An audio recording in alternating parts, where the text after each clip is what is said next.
Hello everyone, welcome to battle ice. आशा करता हूँ आप लोग बहुत अच्छे होंगे। आज हम 6 नवंबर का न्यूज़पेपर एनालिसिस करेंगे। इसमें टोटल मैंने 4 आर्टिकल लिए हैं, जिसमें पहला आर्टिकल बात करता है सूडान की जो दारफुर रीजन है वहाँ पे क्राइसिस क्या है। आपने सुना होगा कि जो अल फशेर सिटी है उसको पूरी तरीके से आरएसएफ ने ले लिया है। ठीक है, ये एक मिलिशिया ग्रुप है। अब यहाँ पे जब ले लिया है तो उसमें कौन कौन से की पॉइंट्स हैं, किस तरीके से यहाँ पे ह्यूमन राइट्स का वायलेशन हो रहा है और किस तरीके से यहाँ कुछ ऑर्गेनाइजेशन की मेंशनिंग की गई है जिससे यूपीएससी ने सवाल पूछा है, वो मैं आपके साथ डिस्कस करूंगा।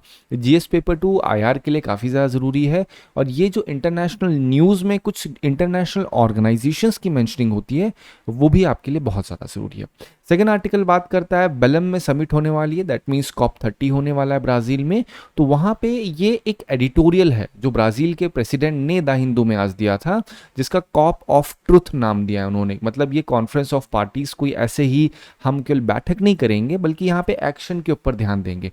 तो जो कहा है वो किस तरीके से इम्प्लीमेंट होगा, क्या क्या एक्शन कॉल ली गई है, इसमें कौन कौन से की पॉइंट्स हैं जिससे क्वेश्चन पूछे गए हैं, वो आपके साथ मैं डिस्कस करूंगा यहाँ पे। नेक्स्ट आर्टिकल बात करता है कंटेम्प्ट ऑफ कोर्ट एक्चुअली में होता क्या है और जुडिशियल अथॉरिटी क्या है अगर कभी भी कोई कंटेम्प्ट ऑफ कोर्ट करता है। पहले तो मैं आपको ये बताऊंगा कि ये होता क्या है, ठीक है, किस स्थिति में या किस एक्शन को कंटेम्प्ट ऑफ कोर्ट माना जाएगा। फिर मैं बताऊंगा कोर्ट कैसे डील करता है, कोर्ट कैसे क्लासिफाई करता है कि ये सिविल कंटेम्प्ट है या क्रिमिनल कंटेम्प्ट है। यहीं पे आपको मैं बताऊंगा कौन सी कमिटीज बनी थी और उसी कमिटी के ऊपर यूपीएससी ने क्वेश्चन पूछा है, वो भी आपके साथ में डिस्कस करूंगा। नेक्स्ट आर्टिकल बात करता है कर्नाटका एक डिस्ट्रिक्ट जुडिशरी रिफॉर्म बिल लेके आई है जहां पे एआई इंटीग्रेशन की बात की गई है जुडिशरी में। अब आपको एक बात पता है कि जुडिशरी में केसेस की बहुत ज़्यादा पाइलअप हो रखे हैं जुडिशरी में, तो उस चीज़ को ईज आउट करने के लिए, रिड्यूस करने के लिए एआई का यूज़ किया जा रहा है। तो कर्नाटका पहला ऐसा स्टेट होगा जहां पे एआई का इंटीग्रेशन इस तरीके से किया जाएगा। इस आर्टिकल में आपको इन डिटेल समझाऊंगा मैं। यहीं पे आपको मैं एडीआर के बारे में बताऊंगा जिसे कहते हैं ऑल्टरनेटिव डिस्प्यूट रेजोल्यूशन। यहीं पे आपको नालसा के बारे में बताऊंगा, लोक अदालत के बारे में बताऊंगा। एक अच्छी खासी नॉलेज आपको इस पूरे आर्टिकल में प्रोवाइड कर दूंगा, ठीक है। इसी से कनेक्टेड न्यूज़ या इसी से कनेक्टेड जो GS 23 में क्वेश्चन पूछा गया था, introduce the concept of AI, ठीक है। तो एआई का इंटीग्रेशन जब होगा तो ये जनरली पूछा गया है किसके ऊपर, हेल्थ के ऊपर, क्लिनिकल डायग्नोसिस के ऊपर पूछा गया है। तो यूपीएससी में मेंस में पूछ सकते हैं कि एआई इंटीग्रेशन इन जुडिशरी। तब आप पॉइंट्स को पिक कर सकते हैं कैसे एआई का जो इस्तेमाल होता है वो किया जा सकता है जुडिशरी में। इस पूरे आर्टिकल की समरी आप बैटल आइस के टेलीग्राम चैनल से पीडीएफ फॉर्म में डाउनलोड कर सकते हैं। चलिए स्टार्ट करते हैं अपना पहला आर्टिकल, ठीक है।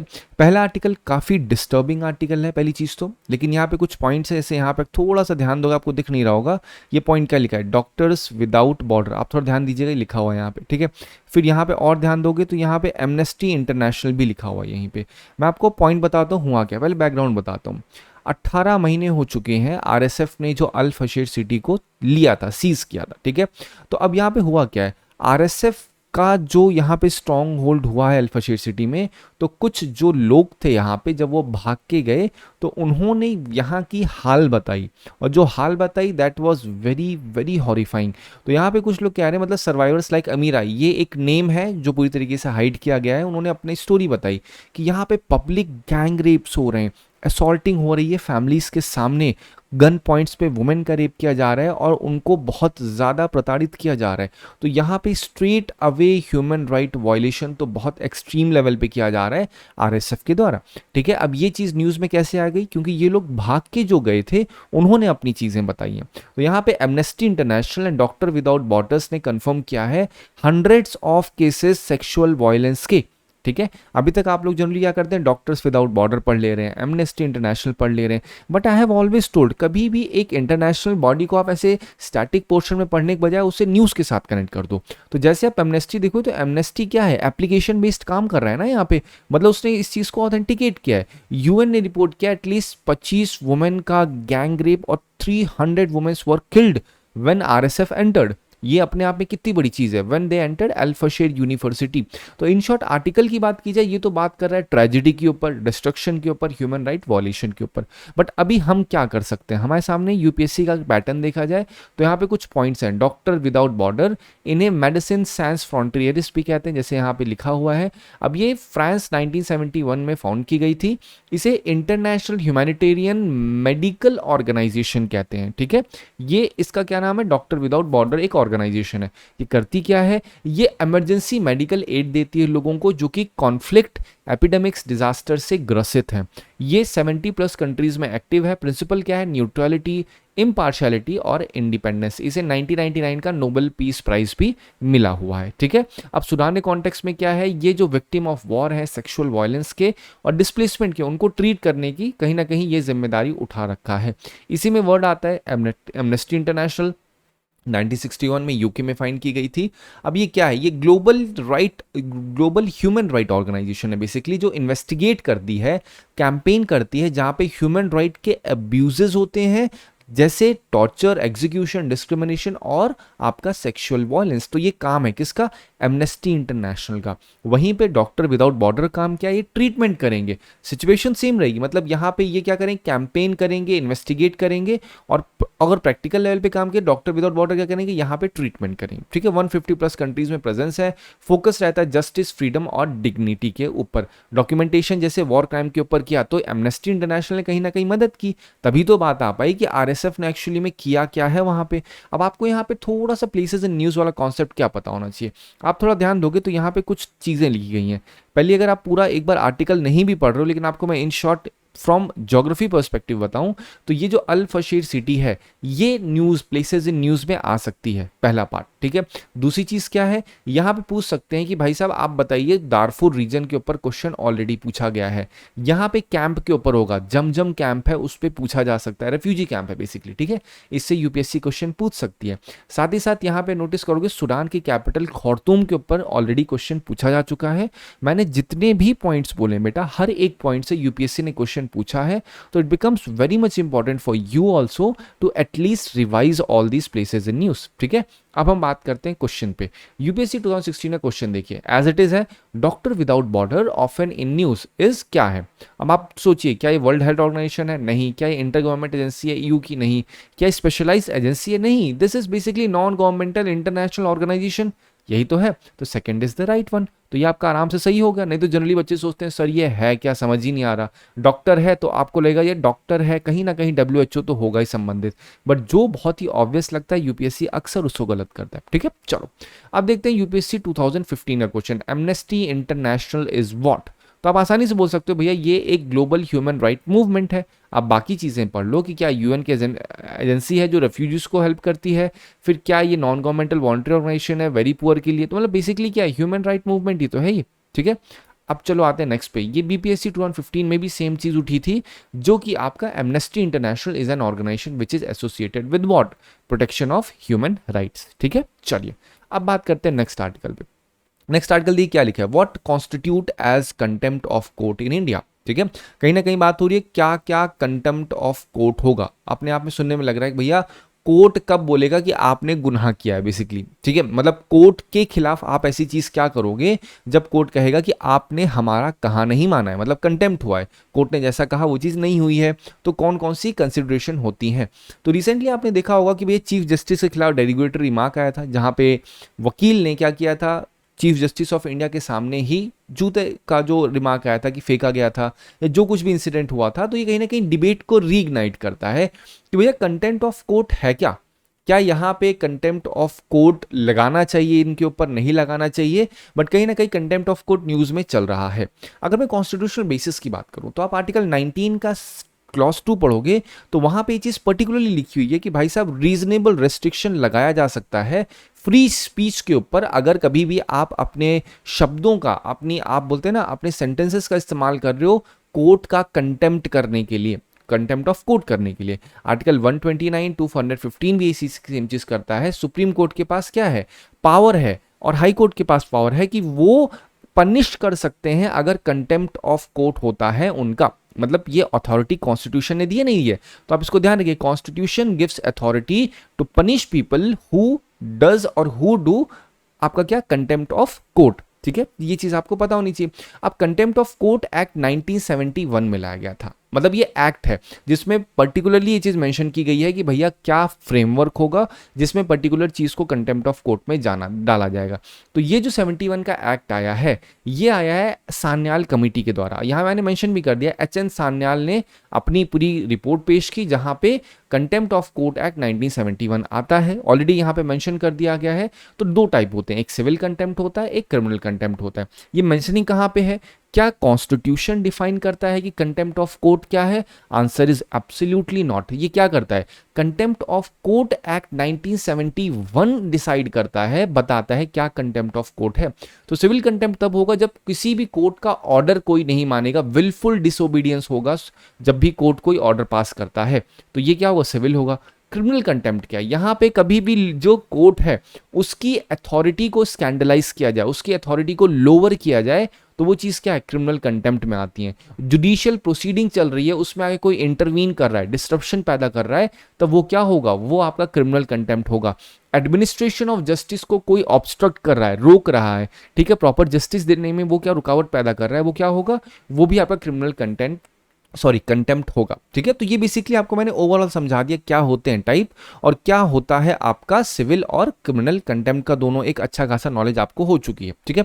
अब आप देखिए इसका मेन एसेंस क्या हुआ। डेमोक्रेटिक क्रिटिसिज्म्स तो ये है कि भैया जो कुछ भी कोर्ट कर रहे हैं, मतलब जो आपका कंटेम्प्ट ऑफ कोर्ट है दैट इज लेजिटिमेट, बट कहीं ना कहीं अगर ये जिस तरह से रीसेंट रिमार्क हुआ है या रीसेंट जो अब्यूजिव रिमार्क हुआ है, ये पब्लिक के ट्रस्ट को भी कहीं ना कहीं क्या करता है, इरोड करता है।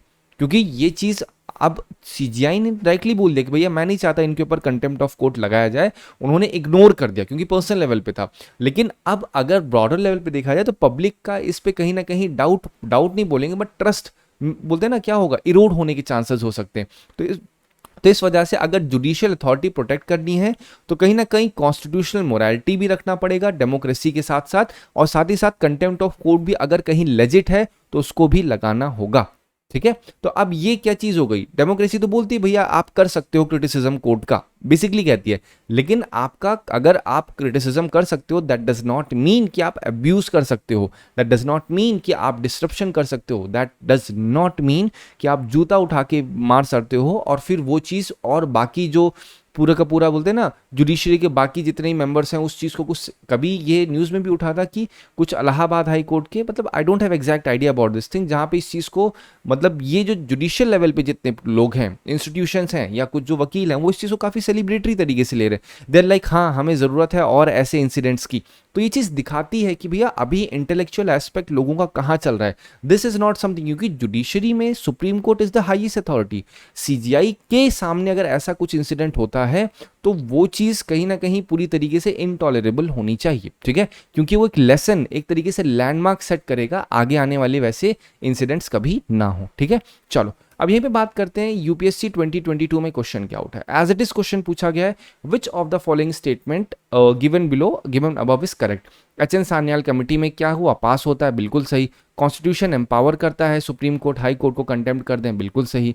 फिर क्या कह रहा है, कह रहा है constitution of India defines civil contempt, क्या कॉन्स्टिट्यूशन डिफाइन करता है या contempt of court act define करता है। अभी मैंने आपको थोड़ी देर पहले बताया, ये तो आर्टिकल से ही पिक किया ना मैंने पूरा। तो this is how you need to connect, CSP method is how it works, ठीक है। तो ये गलत हो गया। तो अब ये जब गलत हो गया तो पार्लियामेंट के पास पावर है कि वो लॉ बना सकता है कंटेम्प्ट ऑफ कोर्ट का। तो ऑब्वियस सी बात है भैया, जब कंटेम्प्ट ऑफ कोर्ट एक्ट आया हुआ है तब लॉ तो बनाया पार्लियामेंट ने, तभी तो आया हुआ है। तो मतलब ये क्या है, इंटरडिपेंडेंट स्टेटमेंट कहते हैं, मतलब ये सही है तो ये भी सही होगा, ठीक है। तो this is what we call interdependence. तो 1-4 जहां है वहां पे आप कर सकते हो, तो 1 to 4 is the right one. चलो अब यहाँ पे हम आगे बात करते हैं किसके ऊपर, COP30 के ऊपर। बेसिकली क्या है, ये प्रेसिडेंट ऑफ ब्राज़ील ने क्या किया है, जो आपके दा सिल्वा हैं उन्होंने अपना एडिटोरियल प्रॉपर दिया हुआ है। पहले आपको कॉन्टेक्स्ट बताता हूँ। बेलम समिट क्या है, ब्राज़ील के में होने जा रही है। कहीं ना कहीं क्या है, इसका मेन एम इन्होंने रखा है, ये जो मीटिंग होगी ये कॉप ऑफ ट्रुथ होगा। यहाँ पे हम सच्चाई पे बात करेंगे, रियल एक्शन पे बात करेंगे, स्पीचेस के ऊपर ज़्यादा फोकस नहीं होगा, हमारा फोकस होगा क्लाइमेट चेंज को कैसे टैकल किया जाए। अगर बैकग्राउंड देखा जाए तो इन्होंने कहा है भैया ब्राज़ील ने अर्लियर भी अपनी समिट होस्ट की थी 1992 में, अर्थ समिट, जिसने की ग्लोबल इन्वायरमेंटल कन्वेंशंस लेके आए थे। आपने सुना होगा अर्थ समिट हुई थी। तो इस वजह से ये कह रहे हैं कि भैया ब्राजील में फिर से हो रहा है कॉप। तो अब ब्राजील हमेशा जाना जाता है कुछ की इन्वायरमेंटल कन्वेंशंस लाने के लिए, कुछ की लॉज बनाने के लिए। तो अब ये 30 साल बाद जो कॉप 30 हो रहा है, तो कहीं ना कहीं ये ग्लोबल क्लाइमेट कमिटमेंट्स को रिविजिट और स्ट्रेंथन करने में मदद करता है, किसको, ब्राजील को। तो अब देखा जाएगा कि ब्राजील ऐसा करवाते क्या है। की थीम्स अगर इन्होंने हाईलाइट किए वो क्या है, हमें रियल एक्शन लेने होंगे, हमें शेयर्ड बस डिफरेंशिएटेड रिस्पॉन्सिबिलिटी पे फोकस करना होगा। What is this mean, shared but differentiated responsibility. इसका अर्थ आप सोच के देखो, ऐसी रिस्पॉन्सिबिलिटी, ऐसी जिम्मेदारी जो आपस में हम शेयर तो कर रहे हैं लेकिन अलग अलग है, ठीक है। यहाँ पे ग्लोबल साउथ से कहा है भैया आपको फेयर एक्सेस होना चाहिए क्लाइमेट फाइनेंस का, जस्टिस का, ठीक है। क्योंकि जो आपकी चैरिटी है, आपको चैरिटी की जरूरत नहीं है। जनरली आपने सुना होगा कि फंड दिया जाए डेवलप्ड कंट्रीज के द्वारा, किसको, डेवलपिंग कंट्रीज को। बट यहाँ पे कह रहे हैं भैया हम कोई चैरिटी नहीं मांग रहे, हमें एक बेसिक इन्वेस्टमेंट चाहिए। ये किसका कहना है, ये आपका जो आर्टिकल पूरे समरी आई है इसमें कहना है। तो हमें किस पे फोकस करना होगा, हमें फोकस करना होगा कि हम एक प्रदूषण फैला रहा है तो जिम्मेदारी ऐसा नहीं है कि उसकी जिम्मेदारी कोई दूसरा उठाए, ये हमारे लिए भी जरूरी हो जाता है कि अगर हमने कोई गंदगी फैलाई है और उसका बोलते हैं नुकसान किसी दूसरे को हो रहा है, तो हम उसको भी कहीं ना कहीं फुलफिल करें। अब ब्राजील इतना भरोसे से क्यों बोल पा रहा है, कोई ना कोई अचीवमेंट होगी। तो उसने अपना डिफॉरेस्टेशन 2 साल में हाफ किया हुआ है। एनडीसी टारगेट नया 59 to 67% एमिशन रिडक्शन करने की बात की है। 88% ऑफ इलेक्ट्रिसिटी ऑलरेडी रिन्यूएबल है। इसी बार 2025 में क्वेश्चन क्या पूछा गया था, आप रिकॉल करो, शुगर केन के ऊपर क्वेश्चन आया था। Brazil is largest producer of sugar cane और इथेनॉल ब्लेंडिंग के ऊपर 2 स्टेटमेंट दिए गए थे, जहां पे शुगर केन एक मेस के ऊपर था जो कि यूएसए से कनेक्टेड था, शुगर केन जो था वो आपका ब्राजील से कनेक्टेड था। मैं आपको स्ट्रेट अवे बता रहा हूं, चेक कर सकते हो उसको जाकर के बेटा, ठीक है।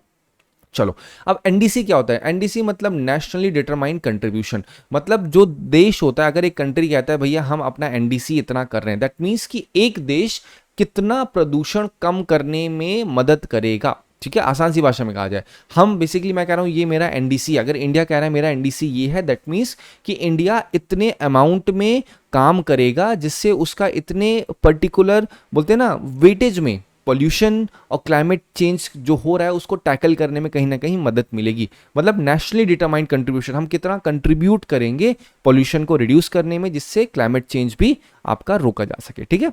अब देखो मेजर इनिशिएटिव्स जो यहाँ पे रखने की प्रपोज करने की बात की, पहला क्या है, tropical forest forever facility. High chances हैं बेटा क्वेश्चन में पूछे जा सकते हैं, ठीक है। इसको कॉप 30 में रखने की बात की जा रही है। ये बेसिकली 1 बिलियन इन्वेस्टमेंट फंड है। यूपीएससी अक्सर क्या करेगी, बोल देगी this is 1 billion donation based fund, तो इसलिए मैंने पर्टिकुलरली यहाँ पे लिखा हुआ है। तो इन्होंने द सिल्वा ने स्ट्रेट अवे बोला कि भैया यहाँ पे डोनेशन की जरूरत नहीं है, इन्वेस्टमेंट होना चाहिए। इन्वेस्टमेंट मीन्स यहाँ पे रिटर्न भी होगा, उन नेशंस को रिवॉर्ड मिलना चाहिए जो फॉरेस्ट को प्रिजर्व कर रहे हैं, साथ ही साथ इन्वेस्टर को सपोर्ट करना होगा, चैरिटी नहीं चाहिए। अगर कोई नेशन मदद कर रहा है, कोई नेशन अपना फॉरेस्ट को प्रिजर्व करने में बोलते हैं ना कंट्रीब्यूशन दे रहा है, तो उसको इन्वेस्टमेंट होना चाहिए, उसे प्रॉफिट भी मिलना चाहिए। फिर यहाँ पे declaration on hunger, poverty and climate रखा गया है। क्लाइमेट एक्शन को सोशल जस्टिस के साथ जोड़ा गया है। जनरली आप लोग क्या पढ़ते हैं, सोशल जस्टिस, सोसाइटी में एक चीज आती है, लेकिन social justice is not just about आप एजुकेशन सही कर दो, हेल्थ सही कर दो, पॉवर्टी कम कर दो, एम्प्लॉयमेंट वो कर दो। पॉइंट है यहाँ पे क्लाइमेट एक्शन को लिंक किया गया है सोशल जस्टिस के साथ, क्योंकि अगर क्लाइमेट नहीं चेंज होगा तो ऑब्वियस सी बात है क्राइसिस नहीं होंगी। जब क्राइसिस नहीं होंगी तो कहीं ना कहीं सोशल जस्टिस की जो प्रॉब्लम्स है वो भी टैकल करने में मदद मिलेंगी। फिर यहाँ पे क्या है, just and equitable energy transition. जो एनर्जी ट्रांजिशन है इसके ऊपर भी क्वेश्चन इसी बार 25 में पूछा गया था, जहां पे बोला गया था इंडिया का जो बोलते हैं ना मेडिकल सेक्टर है वहां पे बहुत ज्यादा कंजम्पशन होता है किस चीज का, फॉसिल फ्यूल का। फॉसिल फ्यूल या एक पर्टिकुलर टर्म यूज किया गया था, आप एक बार जाकर के उसे देखेंगे तो आपको एग्जैक्ट दिख जाएगा। बेसिकली ये पॉइंट क्या कह रहा है कि हमें अपना ट्रांजिशन जस्ट और इक्विटेबल करना है। मतलब ट्रांजिशन ये नहीं होना चाहिए कि अगर हम अभी तक 1000 लीटर का तेल यूज कर रहे हैं तो कल से 0 कर देंगे, तो ये 1000 लीटर के मुकाबले जो हम फायदा उठा रहे थे या फिर जो इकोनॉमी चल रही थी उसका क्या होगा। तो कहने का मतलब है हम ट्रांजिशन स्लो करें, एक ऐसे करें कि जिससे हमारी कंट्री को इकोनॉमिक प्रॉब्लम भी ना हो। साथ ही साथ गवर्नेंस रिफॉर्म प्रपोजल भी डाला गया। उन्होंने कहा भैया एक proper United nation climate change council बननी चाहिए, ये चीज प्रपोज की इन्होंने, जिससे क्या हो, जिससे inefficiency United nation security council की टैकल की जा सके। कोर मैसेज देखा जाए तो यहाँ पे इनका एक ही कहना है, भैया ये एरा ऑफ एम्प्टी प्रोमिसेस जो है इसको एंड होना चाहिए। COP30 को एक शिफ्ट करना होगा, declaration to decisive global climate action. ये नहीं होना चाहिए बस हम चर्चा करके बोलते हैं ना, मीटिंग खेल लेंगे फिर डिसीजन कुछ नहीं निकल पाएगा। We need to work in such a way, in such a unity that environmental and social goals are, बोलते हैं ना, पूरी तरीके से दे दिया जाए। They should be serve, justice should be given. Justice is not something जो केवल सोशल लेवल पे बात हो रही है, justice should be given to environment also. How, ताकि आप मतलब किस तरीके से दी जाएगी, डिफॉरेस्टेशन जितना हुआ है उसको हटा करके, मतलब एफॉरेस्टेशन करके। और वो कब होगा, जब अकाउंटेबिलिटी हम लोग लेंगे अपनी जिम्मेदारियों की। ठीक है, चलो अब नोटिस करिए 2016 का इंटेंडेड नेशनली डिटरमाइंड कंट्रीब्यूशन क्या होता है। आसान सी बात है, क्या है, plan of action outline by countries of world to combat climate change. सीधी सी यही तो आपको बताया, मतलब कैसे कोई कंट्री अपना क्लाइमेट चेंज को कॉम्बैट करने के लिए क्या उस स्ट्रैटेजी रहेगी, वही होता है एनडीसी। अब देखिए 2022 में कॉमन बट डिफरेंशिएटेड रिस्पॉन्सिबिलिटी का मतलब क्या, respective responsibilities often talked about in media refers to what. आप सोच के देखो, अभी आप सोच को, इसका मतलब क्या बताया मैंने कि reduction of green house gas emission, मतलब जितना हम प्रदूषण फैला रहे हैं उसकी जिम्मेदारी में खुद स्वयं उठानी होगी। ये नहीं होगा कि भैया एक कॉमन चीज क्या है, कॉमन चीज है प्रदूषण, लेकिन वो प्रदूषण की ओर हम नहीं फैला रहे, हमारी और भी शेयर रिस्पॉन्सिबिलिटी दूसरे लोग भी मिले, लेकिन हमें एक को जिम्मेदार ना घोषित करके हमें आपस में तालमेल बैठाना होगा। बट अभी क्वेश्चन क्या पूछा गया 22 CFPF में कि ये है क्या, दैट्स ऑल। बहुत ही सिंपल सा क्वेश्चन पूछा गया है। ठीक है, चलो अब हम बात करते हैं नेक्स्ट आर्टिकल पे। नेक्स्ट आर्टिकल क्या बात कर रहा है, कर्नाटका प्लान कर रहा है AI को इंट्रोड्यूस करना डिस्ट्रिक्ट जुडिशरी में। कर्नाटक गवर्नमेंट ने क्या किया है, इंट्रोड्यूस किया है Karnataka district judiciary reform bill 25, जो इंटीग्रेट करेगा आर्टिफिशियल इंटेलिजेंस को डिस्ट्रिक्ट जुडिशरी सिस्टम से, जिससे फास्ट, ट्रांसपेरेंट और एफिशिएंट जस्टिस डिलीवरी हो सके। ठीक है, की फीचर्स की बात की जाए तो जो AI है ये केस फाइलिंग में यूज होगा, रजिस्ट्रेशन ऑफ केसेस में होगा, डॉक्यूमेंट प्रोसेसिंग फास्ट हो जाएगी, केस के मैनेजमेंट में, लीगल रिसर्च में, साथ ही साथ ये एक प्रिडिक्शन करने में मदद करेगा एडमिनिस्ट्रेशन ऑफ जस्टिस में। ठीक है, तो बेसिकली कहा जाए जो केसेस इतना ज्यादा पाइल अप हो चुके हैं उनको रिड्यूस करने के लिए, मतलब उसकी प्रोसेसिंग फास्ट हो, ह्यूमन टच कहीं ना कहीं, अगर आप देखोगे ये सारी चीजें AI करेगा तो एक चैलेंज भी आता है, बिना ह्यूमन टच के क्या एथिकली ये सही होगा, ये एक चैलेंज है। तो यहाँ पे चीज क्या है, एम ये है कि हम स्पीड अप करना चाहते हैं केस का डिस्पोजल। जनरली देखा जाए पर्टिकुलरली फास्ट ट्रैक कोर्ट्स के बारे में बात की गई है, जिससे pending cases with in 12 month हम लोग पूरी तरीके से निपटा दें। ठीक है, चलो अब यहाँ पे देखिए हो क्या रहा है, ये जो प्लान है ये स्टेट गवर्नमेंट और कर्नाटका हाई कोर्ट दोनों ने ज्वाइंटली क्या किया है, आपस में इंप्लीमेंट करने की बात कही है। अब कवरेज देखा जाए फास्ट ट्रैक कोर्ट में अगर इसको यूज किया जाएगा AI को, तो क्या करेगा, ये जनरली कुछ पर्टिकुलर केसेस को हैंडल है, फार्मर्स वाले, agriculture loan, crop insurance, tenancy, agrarian dispute, ये सब क्या है, ये सब ऐसे केसेस होते हैं जहां पे जस्टिस की डिलीवरी थोड़ी फास्ट करनी होती है। अगर डिले हो जाएगा, जिसे बोलते हैं ना justice delayed is justice unserved, ये वाला हाल हो जाता है। तो ये चीज क्या है, ये चीज शो करती है कि भैया हमें कुछ केसेस में पूरी तरीके से फास्ट अपना रखना पड़ेगा, प्रोसेस को थोड़ा स्पीड अप करना पड़ेगा, तो इसलिए AI का यूज होगा। फोकस ये है कि भैया हम क्विक रिलीफ और देंगे वल्नरेबल ग्रुप्स को जो कि अनएम्प्लॉयड हैं और जॉब डिप्राइव्ड इंडिविजुअल को, मतलब जो जो केसेस इन पर्टिकुलर कैटेगरी के होंगे उन्हें हम क्या करेंगे, प्रायोरिटी देंगे और उसको अच्छी तरीके से तुरंत उसकी जस्टिस डिलीवरी की जाएगी।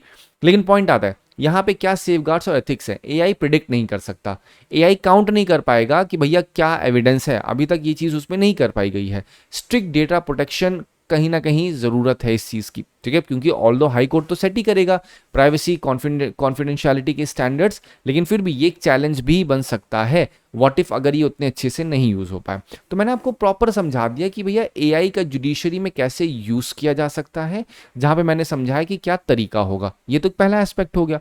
अब दूसरी चीज है, यहाँ बात हो रही है केसेस की, क्या और कोई तरीका है जहां पे केसेस को रिजॉल्व किया जा सकता है, वहीं पे शब्द आता है ADR का, ऑल्टरनेटिव डिस्प्यूट रेजोल्यूशन। मतलब कोर्ट में ना जाके हम लोग कोर्ट के बाहर से ही दो पार्टी के बीच में जो अनबन है या जो दिक्कतें हैं उसको सॉल्व कर सकें, तो उसके लिए लोक अदालत आती है। ठीक है, अब लोक अदालत क्या है, ये basically legal service authority act के द्वारा एस्टेब्लिश की गई थी। इसका पर्पस क्या है, लोक अदालत मतलब लोगों की अदालत, ये स्पीडी और सेटलमेंट करती है लोगों के बीच के जो डिस्प्यूट्स होते हैं विदाउट कोर्ट ट्रायल। कोई कोर्ट फीस नहीं होती, डिसीजन फाइनल होता है इसमें।